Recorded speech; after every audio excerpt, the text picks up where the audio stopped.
जो लोग भगवान में विश्वास करते हैं वह लोग यह अच्छी तरह से जानते होंगे कि जहाँ कोई इंसान नहीं पहुँच सकता वह भगवान सही समय पर पहुँच जाते हैं और किसी न किसी रूप में आकर हमारी रक्षा करते हैं। दोस्तों, मैं आपका अभिषेक हॉन्टेड हॉरर चैनल में आप सभी का स्वागत करता हूँ। आज मैं एक ट्रक ड्राइवर की हॉरर स्टोरी लेकर आपके सामने आया हूँ। तो ज़्यादा समय न लेते चलो इस कहानी को शुरू करते हैं। नमस्कार दोस्तों, मेरा नाम कमलेश है। मैं राजस्थान के जयपुर जिले का रहने वाला हूँ और मैं एक ट्रक ड्राइवर हूँ। आप में से बहुत लोग जानते होंगे, दिल्ली जयपुर हाईवे के बीच एक सीमेंट की फैक्ट्री पड़ती है जिसे बिरला फैक्ट्री के नाम से कहा जाता है। मैं उसी फैक्ट्री में ट्रक चलाने का काम करता हूँ। ट्रक ड्राइवर के सफ़र को दुनिया में सबसे कठिन काम कहे तो शायद इसमें कुछ गलत नहीं होगा। पूरे रास्ते कभी पुलिस का डर रहता है तो कभी लुटेरों का। इसी दौरान मैंने मेरे सफ़र में अजीब और डरावनी चीज़ों का सामना किया है जिनके बारे में मैं आज आपको बताने वाला हूँ। भले ही आपको ये कहानी झूठी लगे, लेकिन अंततः देखने के बाद आपको ये कहानी सच्ची लगेगी। आज ये घटना मेरे साथ हुई एक बहुत बुरे हादसे के बारे में है, या यूँ कहे कि एक बुरे सपने के बारे में जिसे मैं आज तक भुला नहीं पाया हूँ। मैं उस घटना को कभी याद नहीं करना चाहता, क्योंकि जब भी मैंने उस घटना को याद करता हूँ तो मुझे वो सब दिखाई देने लगते हैं। उसका वो भयानक सा चेहरा, उसका वो खून से सना हुआ शरीर और सफ़ेद आंखें। और उस हादसे के बाद मुझे कई साल ऐसा लग रहा था कि मैं उस हादसे को कभी मेरे दिमाग से मिटा नहीं पाऊंगा। दरअसल यह बात उन दिनों की है जब मैं फैक्ट्री में सीमेंट भरकर उसे मध्य प्रदेश के ग्वालियर शहर तक पहुंचाने का काम करता था। मुझे हफ्ते में वहां के 2 चक्कर लगाने पड़ते थे, लेकिन इस हादसे को होने के बाद मैं कभी उस रास्ते पर दोबारा ट्रक लेकर नहीं गया, बल्कि मैंने किसी और रूट पर अपना ट्रक लगवा दिया। और उस हादसे के होने के बाद मेरी यह कोशिश रहती है कि रात होने से पहले मैं अपने मंजिल तक पहुंच जाऊं। दरअसल फैक्ट्री से मैं अपना ट्रक भर के शाम को 4 बजे ग्वालियर के लिए रवाना हो चुका था। दरअसल मुझे 4 बजे तक ये माल ग्वालियर शहर तक पहुंचाना था। अब मैं ज़्यादा तेज में ना चलते हुए आराम से गाने सुनते हुए अपनी मंजिल की ओर बढ़ रहा था। वैसे तो जब कभी भी मैं फैक्ट्री से माल की डिलीवरी करने के लिए निकलता था तो अपने ट्रक के डीजल टैंक को फुल करके निकालता था, लेकिन उस दिन मैं ट्रक में डीजल डालना भूल गया। इसी वजह से जैसे ही मैं मध्य प्रदेश के बॉर्डर पर इंटर हुआ तभी मुझे मेरे ट्रक के मीटर में लाल बत्ती दिखाई दी। तब मुझे याद आया कि मैंने ट्रक में डीजल भरवाया ही नहीं है। अभी मैं मध्य प्रदेश के एक हाईवे पर चल रहा था और अब रात के करीब 11 बज चुके थे, इसलिए मुझे थोड़ी थोड़ी भूख भी लगी थी। तो मैंने सोचा कि अगर कोई ढाबा आसपास में मिल जाए तो मैं उस पर रुक कर खाना खा लूँगा, या फिर कोई पेट्रोल पंप पहले मिल जाए तो उस पेट्रोल पंप पे मैं रुक के डीजल भरवा दूँगा। अब यही सोचकर मैं अपना ट्रक को लेकर ढाबे और पेट्रोल पंप की तलाश में उस हाईवे पर चला जाता हूँ। तभी अचानक से मुझे हाईवे पर एक ढाबा दिखाई देता है। मैंने ट्रक को साइड में लगाकर उस ढाबे के पास गया और जैसे ही मैं सोचता हूँ वैसे मुझे उस ढाबे पर खाना मिल गया। और खाते समय मैंने उस ढाबे वाले से पूछा कि यहाँ पर कोई आसपास पेट्रोल पंप है क्या, और अगर है तो यहाँ से कितना दूर है। तभी उस ढाबे वाले ने मुझे कहा, साहब पेट्रोल पंप है पर यहाँ से लगभग 7-8 किलोमीटर दूर है, लेकिन मेरी मानो तो आप उस पेट्रोल पंप पे ना ही जाओ तो अच्छा है। तो मैंने उससे कहा, ऐसा क्या है उस पेट्रोल पंप पे? तो उस ढाबे वाले ने मुझे कहा, जो कोई उस पेट्रोल पंप पे पेट्रोल डीजल भरवाना चाहता है तो वह ज़्यादा दिन तक जिंदा नहीं बचता और कुछ दिनों के बाद उसकी मौत हो जाती है। अब मुझे उस ढाबे वाले की यह बात बहुत अजीब लगी, क्योंकि मैंने आज तक किसी भी ऐसी घटना और हादसे के बारे में नहीं सुना था।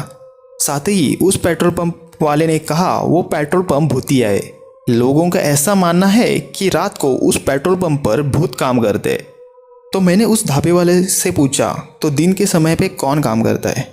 दिन के समय पे भूत ही काम कर रहे होंगे ना? तो उस ढाबे वाले ने कहा, साहब दिन के समय उस पेट्रोल पंप पे उस पेट्रोल पंप का मालिक काम करता है, लेकिन कुछ साल उस पेट्रोल पंप पे ऐसे हादसे हुए कि जिनके बाद उस पेट्रोल पंप पे अजीब अजीब तरह की घटनाएं होने लगी और इसी वजह से उस पेट्रोल पंप का मालिक शाम होने से पहले घर चला जाता है और उसके बाद उस पेट्रोल पंप पे भूतों का कब्जा रहता है। मुझे लगा कि वो ढाबे वाला बेवकूफ़ बना रहा है और मुझे वो थोड़ा दिमाग से ठीक नहीं लग रहा था। इसलिए मैं खाना खाने के बाद उसने जिस तरफ पेट्रोल पंप के बारे में बताया था उसी तरफ अपने ट्रक को लेकर निकल पड़ा। तभी मैं पेट्रोल पंप की तरफ बढ़ ही रहा था तो तभी अचानक मेरी बाईं तरफ मुझे पेट्रोल पंप दिखाई दिया। तभी मुझे उस ढाबे वाले की बात झूठी लगी, क्योंकि दूर से उस पेट्रोल पंप को देखकर लग ही नहीं रहा था कि उस पेट्रोल पंप पे कोई भूत होंगे।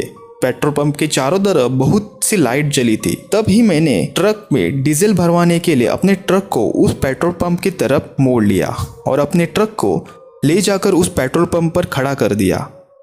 लेकिन जैसे ही मैंने उस पेट्रोल पंप पर अपना ट्रक खड़ा कर दिया तो मेरे उस पेट्रोल पंप पर पहुंचते ही वहां पर कुछ अजीब अजीब तरह की चीज़ें होना शुरू हो गई थी, जो दिखने में तो मामूली लग रही थी, लेकिन बार बार उनका होना मुझे उस ढाबे वाले की बात मुझे सच करने के लिए मजबूर कर रही थी। लेकिन मेरे उस पेट्रोल पंप पर पहुंचते ही एक एक करके सारी लाइट बंद होने लगी और कुछ ही देर में वहां पर चारों तरफ अंधेरा हो गया। इसलिए मेरे ट्रक के केबिन में जाकर मैंने मेरे ट्रक की लाइट को स्टार्ट किया और पेट्रोल भरने के लिए मैंने मेरे ट्रक उस पेट्रोल पंप के पास ले गया। जैसे ही मैं पेट्रोल भरने के लिए नीचे उतरा तो उस पेट्रोल पंप के पास कोई नहीं था। मैं बोला, अजीब बात है यार, अभी तो यहाँ सारे लोग थे, कहाँ गए सब? तभी मैंने आवाज़ लगाई, क्या कोई यहाँ पर है? काफ़ी देर तक आवाज़ लगाने के बाद भी वहाँ कोई नहीं आया और अब मैं अपने ट्रक को लेकर वापस जाने का मन बना लिया था। अभी मैं अपने ट्रक को लेकर आगे बढ़ ही रहा था, तभी पता नहीं थी कहाँ से अंधेरे में एक कोने में से एक बूढ़ा आदमी मेरे पास आता है और बोला, बोलिए क्या काम है?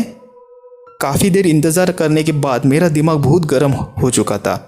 तभी मैंने बोला कि पेट्रोल पंप पे अभी क्या काम हो सकता है डीजल भरने के अलावा? क्या आप कोई और चीज़ बेचते हैं? तभी वो बूढ़ा आदमी मुझसे कहता है कि आप जो चाहते हो वो यहाँ पर मिलेगा। उसकी बात की तरफ ध्यान नहीं दिया मैंने और उससे कहा कि मेरे ट्रक में डीजल भरवा दो। तो वह आदमी पेट्रोल पंप की मशीन से पेट्रोल भरने वाली मशीन निकाल कर मेरे ट्रक में डीजल भरने लगा। डीजल भरते वक्त वह बूढ़ा आदमी मुझे एक टक से घूर रहा था।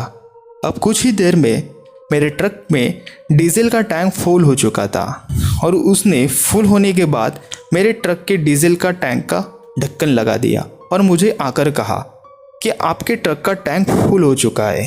तभी मैंने उससे कहा कि कितने पैसे हो गए, और उसने जितने पैसे बताए उतने पैसे उनको देकर मैं वहाँ से निकलना चाह ही रहा था। तभी उस बूढ़े आदमी ने मेरा अचानक से हाथ पकड़ लिया और मुझसे कहा कि कहाँ जा रहे हो? यहाँ लोग आते हैं अपनी मर्जी से, लेकिन जाते हैं हमारी मर्जी से।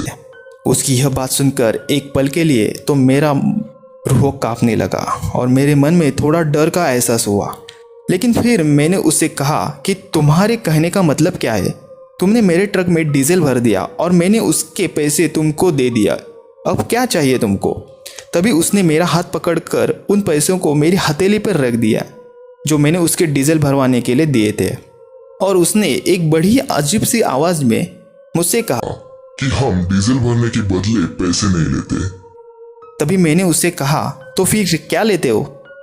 तो उसने मुस्कुराते हुए मुझसे कहा कि खून, वो भी इंसानों का। तभी मुझे उसकी ये बात थोड़ी मजाकिया लगी। अभी भी मैं उसकी बातों को ज़्यादा गंभीरता से नहीं ले रहा था और मैंने उससे कहा कि अगर तुम्हें इंसानों का खून ही चाहिए तो तुम अपना खून ले लो या किसी ब्लड बैंक में जाकर आओ, और तुम्हें इस उम्र में खून की क्या ज़रूरत है? मेरे इतना कहते ही वह आदमी जोर जोर से हंसने लगा और उस घंघोर अंधेरे में मुझे उसकी हंसी अब धीरे धीरे डरा रही थी। अब जैसे ही उस आदमी ने हंसना चालू किया तभी उस पेट्रोल पंप के एक एक कोने से कई इंसान निकल रहे थे और वह सभी लोग वहाँ पर आ गए जिनको मैंने पेट्रोल पंप पे कुछ समय पहले देखा था। अब मुझे उस ढाबे वाले की कही हुई सारी बात याद आ गई और अब डर के मारे मेरा शरीर से पसीना भी निकलने लगा था। मैंने सोचा कि आज मैं एक बहुत बड़ी मुसीबत में फंस गया हूँ और अब शायद ही मैं यहाँ से नहीं निकल पाऊंगा। मैं डरते डरते मेरे दिमाग में यह सारी बात गूंज रही थी। अब मेरा मन यही सोच ही रहा था, तभी हंसते हुए उन लोगों के चेहरे धीरे धीरे किसी जले हुए चेहरे में तब्दील हो गए। अब हंसने की वजह वो सारे लोग जोर जोर से चिल्लाने लगे। तभी मैंने वहाँ से निकलने ही ठीक समझा।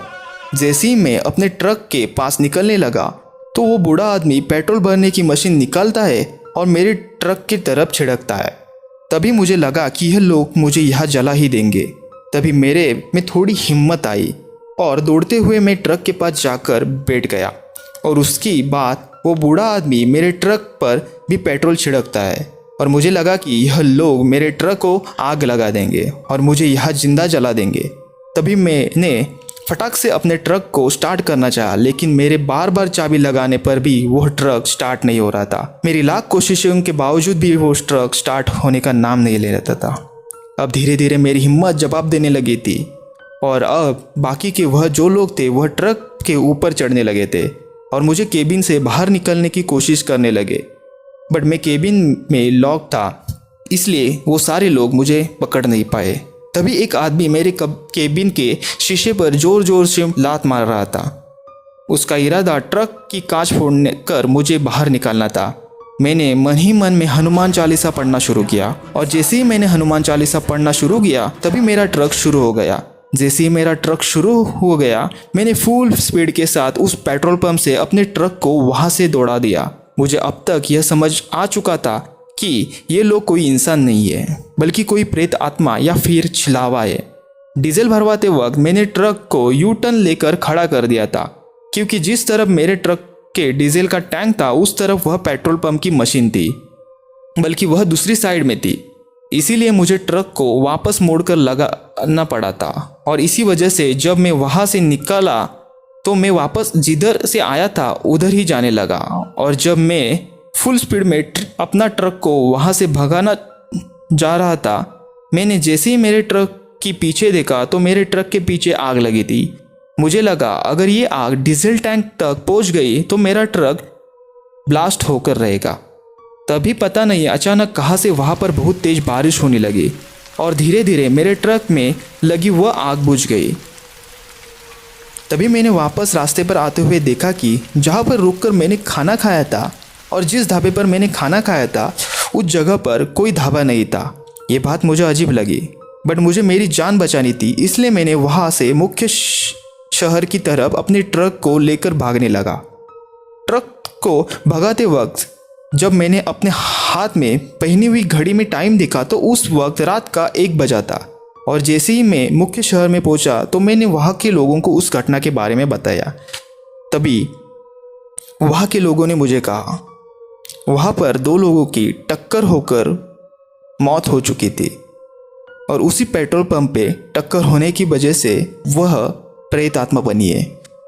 और उसी के बाद वहाँ पर ये अजीब अजीब घटनाएं होने लगी और अपनी आत्मा को शांति देने के लिए वहाँ पर वो रात के समय पेट्रोल भरने वाले लोगों को मार देते हैं, क्योंकि वह लोग जिंदा जल कर मरे थे।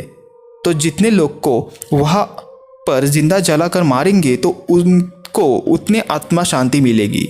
तभी मैं उस ढाबे वाले की बात बताई। तभी वो लोग बोले पेट्रोल पंप को टक्कर मारने से पहले उन्होंने उस ढाबे वाले को टक्कर मारी थी और उस टक्कर में उस ढाबे वाले की मौत हो चुकी थी और उस टक्कर के वजह से वो ढाबा वाला मर चुका था। लेकिन वह ढाबा वाला अच्छा आदमी था और उसकी आत्मा भी आज अच्छी है। इसी वजह से वह उस रास्ते में गुजरने वाले लोगों को समझाता है कि उस पेट्रोल पंप पे जाओ मत। उन लोगों ने मुझसे कहा कि अगर तुमने उसकी बात मानी होती तो तुम्हारे साथ ये हादसा आज नहीं होता। उसके बाद मैंने अपनी फैक्ट्री के मालिक को फ़ोन किया और उन्हें इस घटना के बारे में जानकारी दी। तो फिर उन्होंने मेरी मदद के लिए कोई दूसरा ट्रक वहाँ पर भेजा। उसी दिन तो भगवान का नाम लेने की वजह से मेरी जान बच गई। लेकिन शायद सभी का नसीब इतना अच्छा नहीं होता, इसलिए आप लोगों से गुजारिश है कि अगर ऐसी कभी भी जगह के बारे में आप सुनते हो तो वहाँ पर जाने से अपने को रोक लीजिए।